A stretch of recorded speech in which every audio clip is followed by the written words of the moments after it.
हरे कृष्ण। श्रीमद् भागवतम नवम स्कंद 23वां अध्याय। ओनु, द्रुहु, तुर्वसु और जदु के वंश का वर्णन। विदर्भ के वंश का वर्णन। 23वां अध्याय। ओनु, द्रुहु, तुर्वसु और जदु के वंश का वर्णन। श्री सुखदेव जी कहते हैं, हे परीक्षित, जजाति नंदन अनु के 3 पुत्र हुए, शभानर, चक्षु और परोक्ष। शभानर का कालनर, कालनर का सृंजय, सृंजय का जन्मेंजय और जन्मेंजय का महाशील। महाशील का पुत्र हुआ महामना। महामना के 2 पुत्र हुए, ओसिनर एवं तितिक्षु। उसी नर के 4 पुत्र थे, शिवी, बन, समी और दक्ष। शिवी के 4 पुत्र हुए, वृषादर्भ, सुवीर, मद्र और कैकई। उसी नर के भाई तितिक्ष के रुषद्रथ, रुषद्रथ के हेम, हेम के सुतपा और सुतपा के बलि नामक पुत्र हुआ। राजा बलि की पत्नी के गर्भ से दीर्घतमा मुनि 6 पुत्र उत्पन्न किए, अंग, बंग, कलिंग, द्विह, पुंड्रु और अंध्र।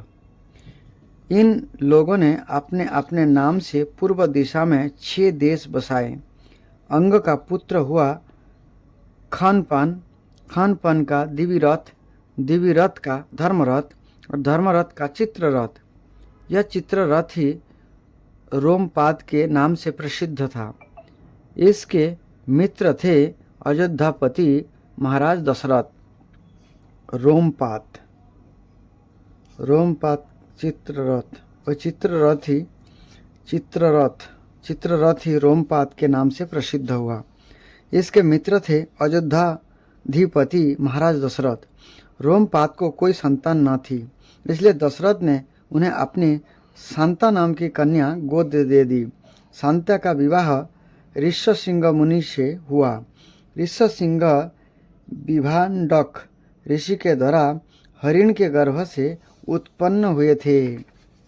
एक बार राजा रोमपाद के राज्य में बहुत दिनों तक वर्षा नहीं हुए। तब गणिकाएं अपने नृत्य, संगीत, वाद, हाव भाव, आलिंगन और विविध उपहारों से मोहित करके ऋष्यसिंह को वहां ले आए।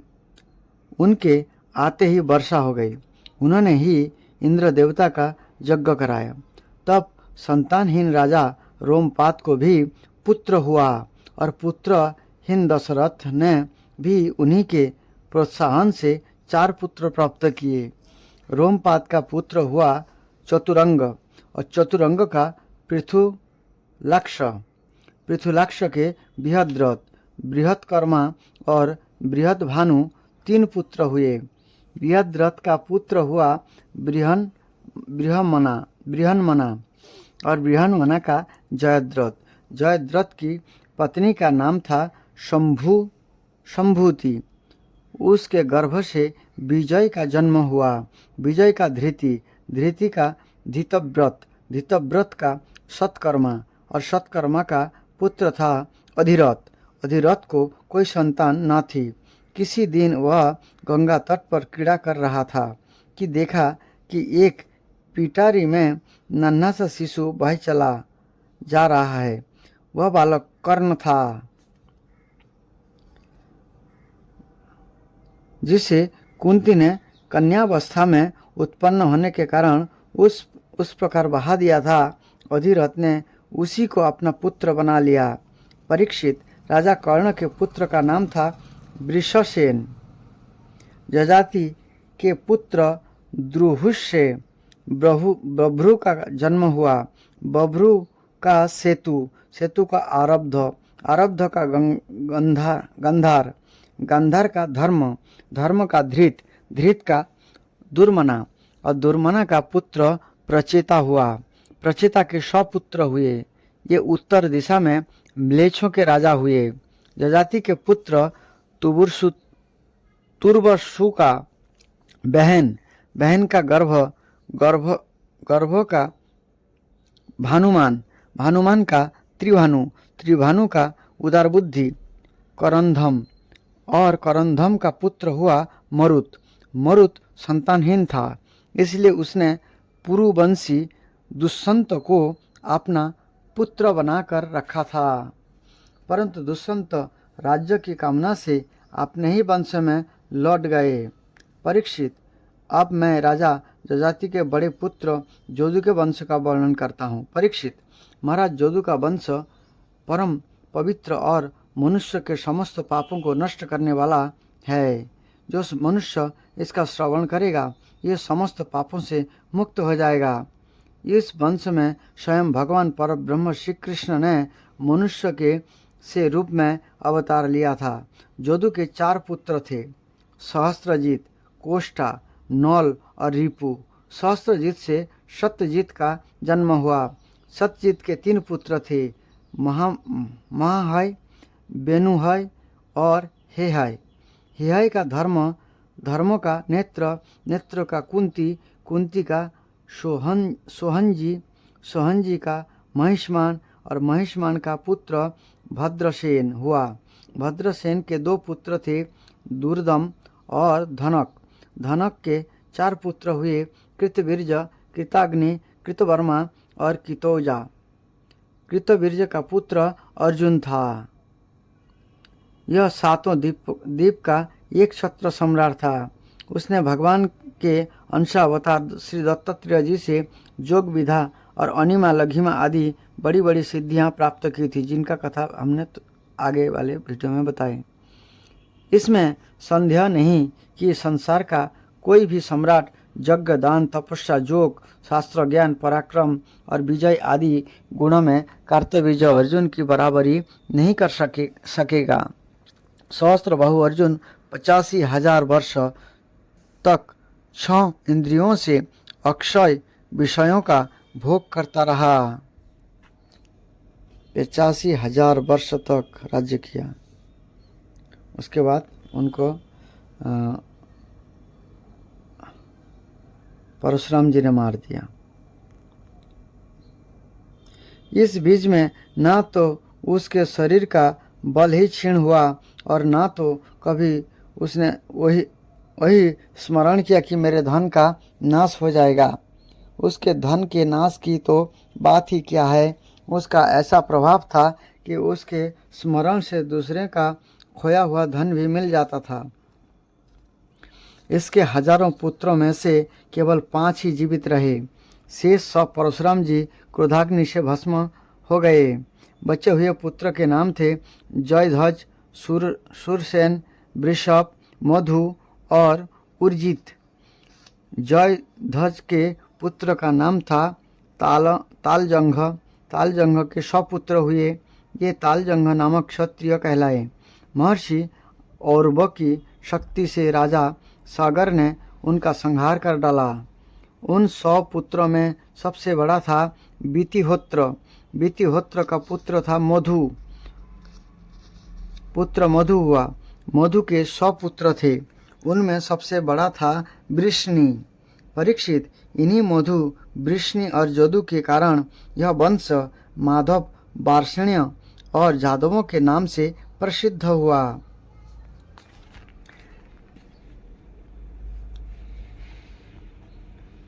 इन्हीं मधु, वृष्णि और जदु के कारण यह वंश माधव, वार्ष्ण्य और जादव के नाम से प्रसिद्ध हुआ। जदु नंदन कौष्टुक के पुत्र का नाम था ब्रिजिनबान। ब्रिजिनबान का पुत्र स्वाही का रुशोकु का चित्ररथ और चित्ररथ के पुत्र का नाम था शशबिंदु। यह परम जोगी, महान, भोगैश्वर्य संपन्न और अत्यंत पराक्रमी था। यह 14 रत्नों के स्वामी, चक्रवर्ती और युद्ध में अजेय था। परम यशस्वी शशबिंदु के 10,000 पत्नियां थीं। उनमें से एक एक के लाख लाख संतान हुई थी। इस प्रकार उसके 100 करोड़ 1 अरब संतानें उत्पन्न हुई। बाप रे बाप, 1 अरब संतानें थी।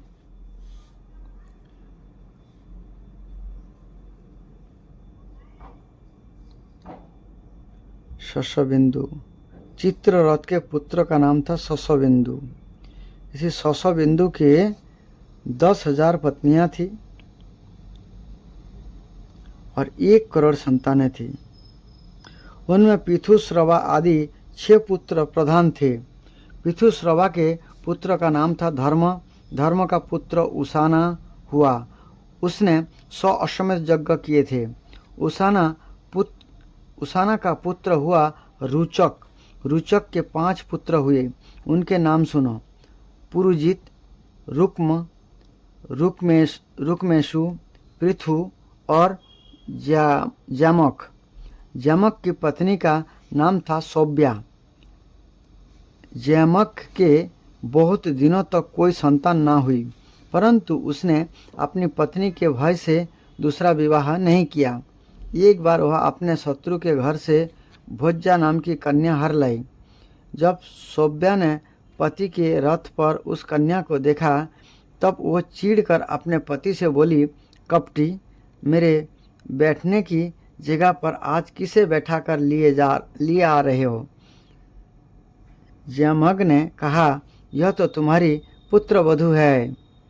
सौब्या ने मुस्कुराकर अपने पति से कहा, मैं तो जन्म से ही बाँझ हूँ और मेरी कोई सौत भी नहीं है, फिर वह मेरी पुत्र वधू कैसे हो सकती है?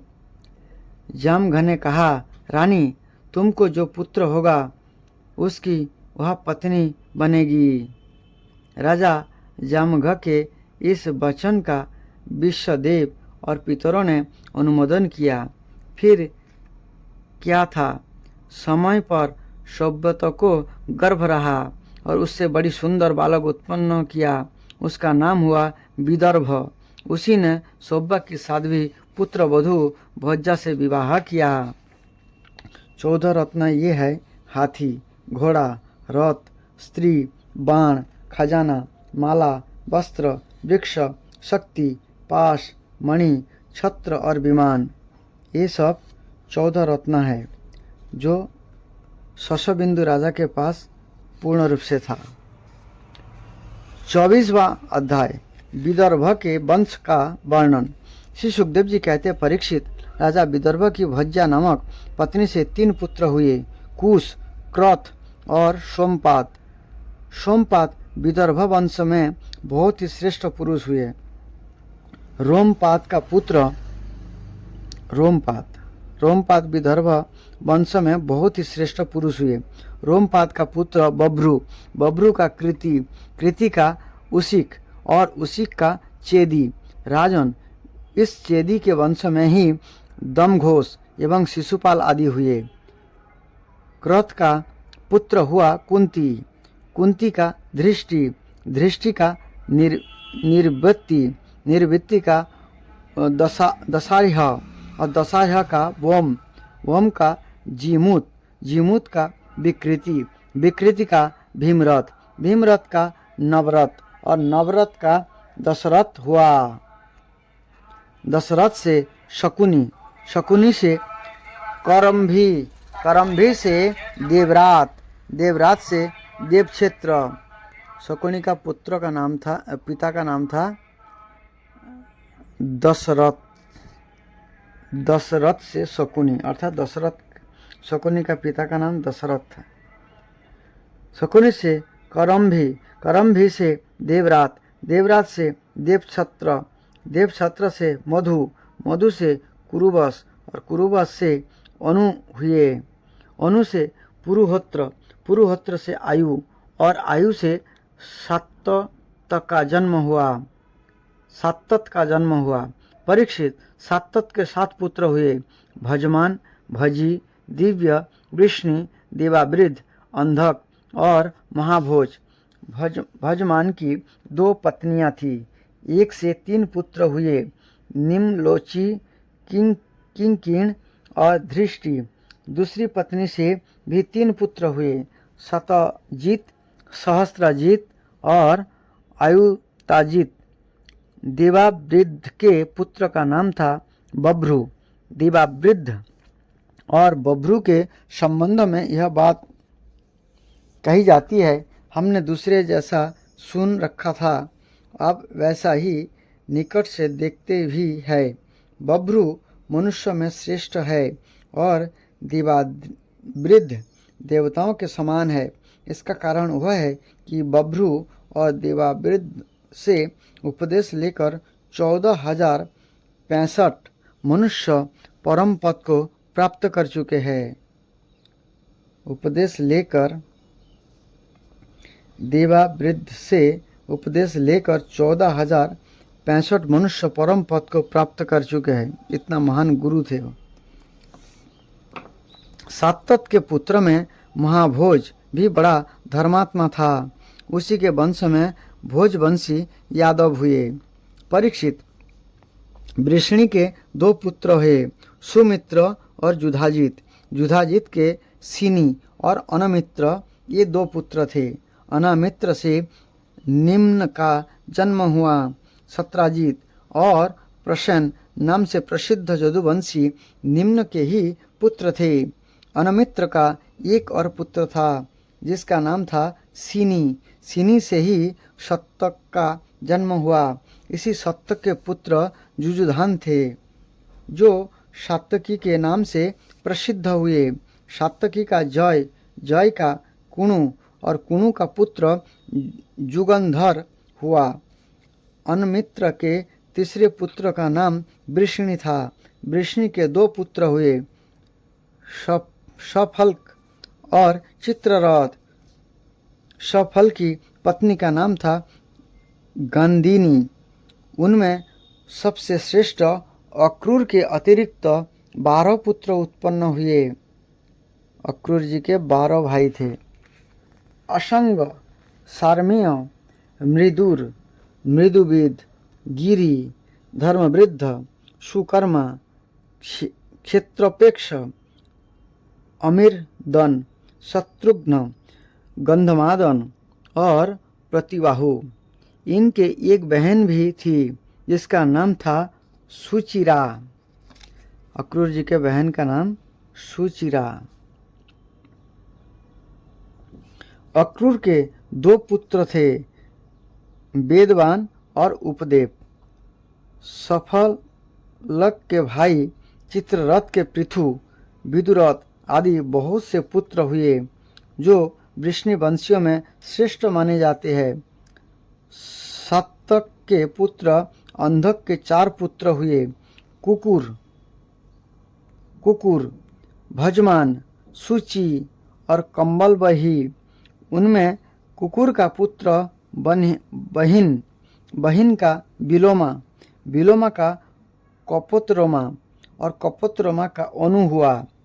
तंबुरु गंधर्व के साथ उनकी बड़ी मित्रता थी। अनु का पुत्र अंधक का दुंदुभि और दुंदुभि का अरिघोत का पुनर्वसु और पुनर्वसु के आहुक नाम का एक पुत्र तथा आहुक की नाम की एक कन्या हुई।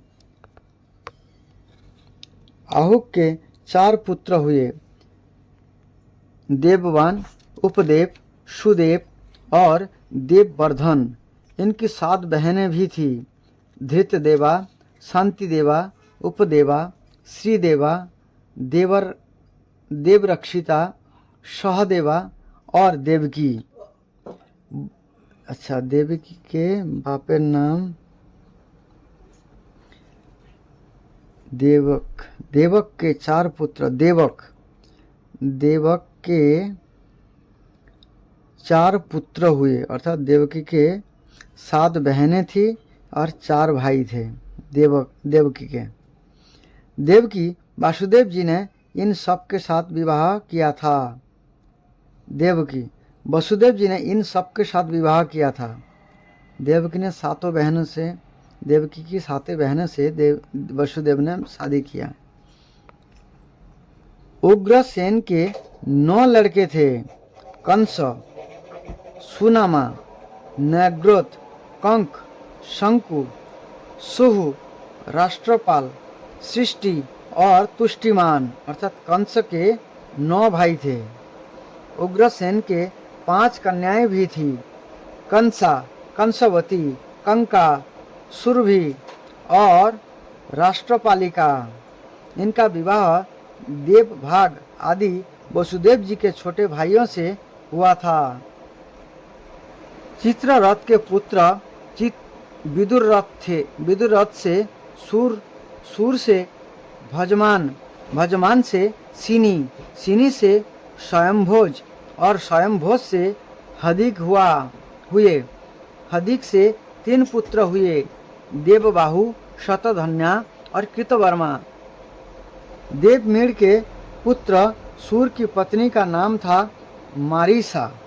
उन्होंने उसके गर्भ से 10 निष्पाप पुत्र उत्पन्न किए। वसुदेव, देवभाग, देवश्रवा, आनक, सृंजय, शामक, कंक, शमिक, वत्सक और वृक, ये सब के सब बड़े पुण्यात्मा थे। वसुदेव जी के जन्म के समय देवताओं के नगारे और नौबत स्वयं ही बजने लगे थे, अतः ये अनक दुंदुभी भी कहलाए। अनक दुंदुभी ये ही भगवान श्री कृष्ण के पिता हुए। वसुदेव आदि की 5 बहनें भी थी, पृथा अर्थात कुंती, श्रुतदेवा, श्रुतकीर्ति, सुतश्रवा और राजा धीदेवी। वसुदेव के पिता सूरसेन के एक मित्र थे, कुंती भोज। कुंती भोज के कोई संतान ना थी, इसलिए सूरसेन ने उन्हें पृथा नाम की अपनी सबसे बड़ी कन्या गोद दे दी। पृथा। वसुदेव आदि के 5 बहन थे, तो वसुदेव की बहन पृथा थी और वो कुंती भोज को दे दिया, इसलिए उनका नाम कुंती पड़ा। पृथा ने दुर्वासा ऋषि को प्रसन्न करके उनसे देवताओं को बुलाने की विधा सीख ली। एक दिन उस विधा के प्रभाव की परीक्षा ली। एक दिन उस विधा की प्रभाव की परीक्षा लेने के लिए पृथा ने परम पवित्र भगवान सूर्य का आह्वान किया। उसी समय भगवान सूर्य वहां आ पहुँचे। उन्हें देखकर कुंती का हृदय विस्मय से भर गया। उसने कहा, भगवान मुझे क्षमा कीजिए, मैंने तो परीक्षा करने के लिए ही इस विधा का प्रयोग किया था, अब आप पधार सकते हैं। सूर्यदेव ने कहा, देवी मेरा दर्शन निष्फल नहीं हो सकता, इसलिए हे सुंदरी, अब मैं तुमसे एक पुत्र उत्पन्न करना चाहता हूँ। हाँ, अवश्य ही तुम्हारी जोनि दूषित ना हो, इसका उपाय मैं कर दूंगा। यह कहकर भगवान सूर्य ने गर्भ स्थापित कर दिया और इसके बाद ये स्वर्ग चले गए। उसी समय उसके एक बड़ा सुंदर एवं तेजस्वी शिशु उत्पन्न हुआ। वह देखने में दूसरे सूर्य के समान जान पड़ता था। पृथा लोक निंदा से डर गई, इसलिए उसने बड़े दुख से इस बालक को नदी के जल में छोड़ दिया। परीक्षित, उसी पृथा का विवाह तुम्हारे परदादा पांडु से हुआ था, जो वास्तव में बड़े सच्चे वीर थे। परीक्षित, पृथा की छोटी बहन श्रुतदेव का विवाह कुरुष देश के अधिपति वृद्ध शर्मा से हुआ था। उसके गर्भ से दंतवक्र का जन्म हुआ। यह वही दंतवक्र है जो पूर्व जन्म में शनक आदि ऋषियों के शाप से हिरण्याक्ष हुआ था। केकई देश के राजा धृष्टकेतु ने श्री श्रुतकीर्ति से विवाह किया था। उससे संतर्दन आदि 5 कैकेयी राजकुमार हुए। राजा धीदेव का विवाह जयसेन से हुआ था। उसके 2 पुत्र हुए, बिंद और अनुबिंद। ये दोनों ही अवंती के राजा हुए। चेदिराज दमघोष ने श्रुतश्रवा का पानी ग्रहण किया। उसका पुत्र था शिशुपाल। इसका वर्णन मैं पहले 7वें स्कंद में कर चुका हूँ। वसुदेव जी के भाइयों में से देवभाग की पत्नी कंस के गर्भ से 2 पुत्र हुए, चित्रकेतु एवं बृहद बल।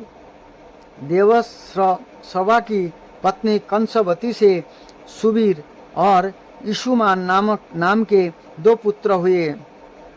आनंद की पत्नी कंका के गर्भ से भी 2 पुत्र हुए, सत्यजीत और पुरुजीत।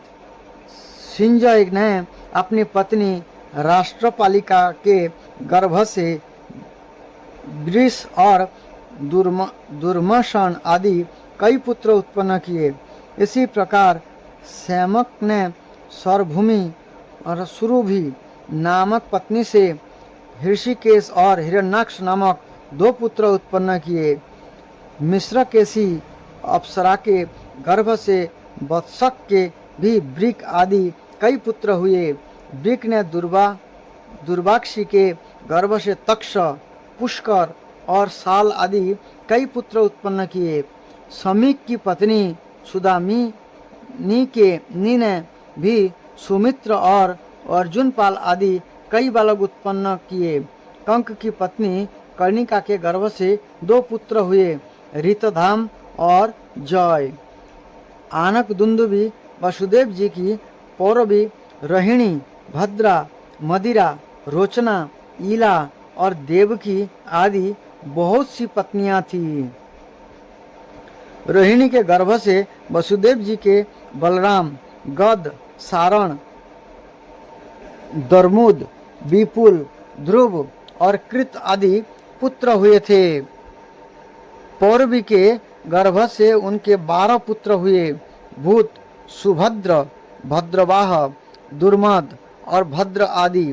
नंद, उपनंद, कृतक, सूर आदि मदिरा के गर्भ से उत्पन्न हुए थे। कौशल्या के एक ही वंश उजागर पुत्र उत्पन्न किया था, उसका नाम था केसी। उसने रोचना से हस्त और हेमांगन आदि तथा ईला से उर्वल्क आदि प्रधान यदुवंशी पुत्रों को जन्म दिया। परीक्षित वसुदेव जी के धृत देवा के गर्भ से विपृष्ट नाम का एक ही पुत्र हुआ और शांति देवा से श्रम और प्रतिश्रुत आदि कई पुत्र हुए। उपदेवा के पुत्र कल्पवर्ष आदि 10 राजा हुए और श्री देवा के वसु, हंस, सुवंश आदि 6 पुत्र हुए। देव रक्षिता के गर्भ से गौद आदि 9 पुत्र हुए तथा जैसे स्वयं धर्म ने 8 वसुओं को उत्पन्न किया था, ऐसे ही वसुदेव जी ने सहदेवा के परम उदार वसुदेव जी के देवकी के गर्भ से भी 8 पुत्र उत्पन्न किए, जिनके 7 के नाम है कीर्तिमान, सूरसेन, भद्रसेन, ऋजु, समंदन, भद्र और शेष अवतार श्री बलराम जी। ऐसे 6 पुत्र उत्पन्न किए। उन दोनों में 8वें पुत्र स्वयं श्री भगवान ही थे। परीक्षित, तुम्हारी परम सौभाग्यवती दादी सुभद्रा भी देवकी जी की ही कन्या थी।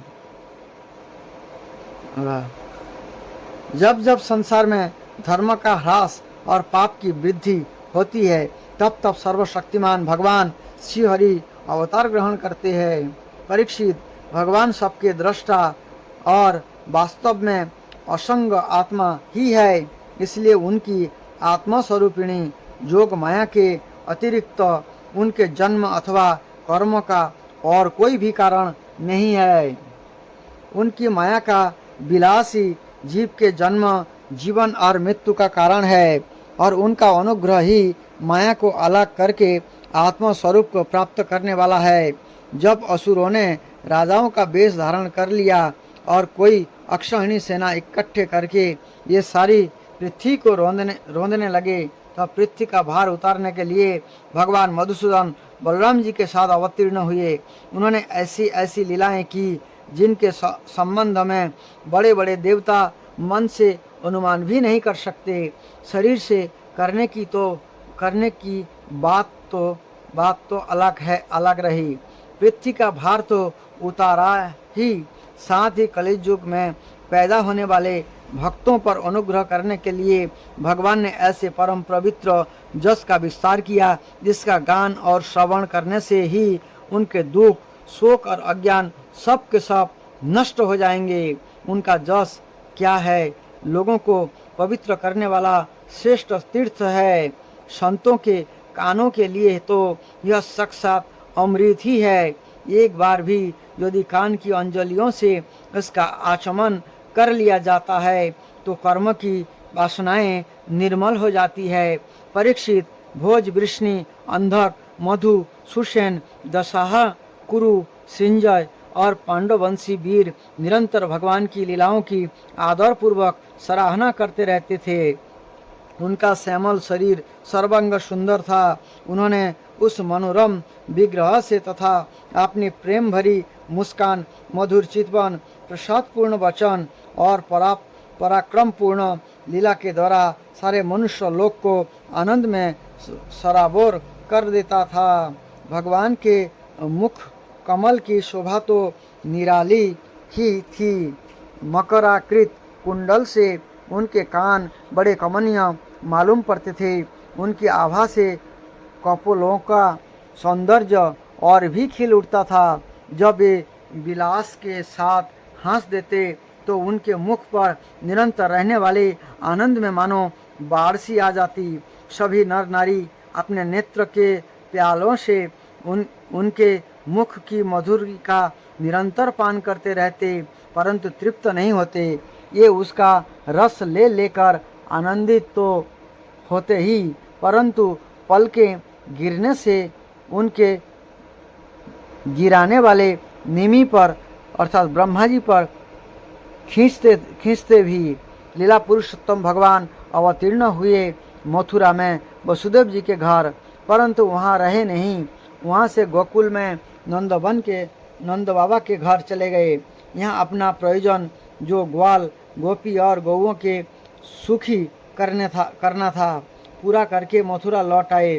ब्रज में, मथुरा में तथा द्वारका में रहकर अनेकों शत्रुओं का संहार किया।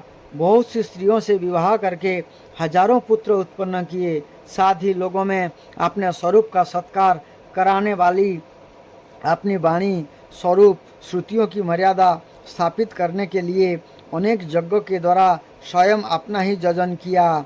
कौरव और पांडवों के बीच उत्पन्न हुए आपस में कलह से उन्होंने पृथ्वी का बहुत सा भार हल्का कर दिया तथा युद्ध में अपनी दृष्टि से ही राजाओं की बहुत सी अक्षौहिणी को ध्वस्त करके संसार में अर्जुन की जीत का डंका पिटवा दिया। फिर उद्धव को आत्मतत्व का उपदेश किया और इसके बाद ये अपने परम धाम को सिधार गए। इस प्रकार नवम अध्याय पूरा होता है। इति नवम स्कंद समाप्त।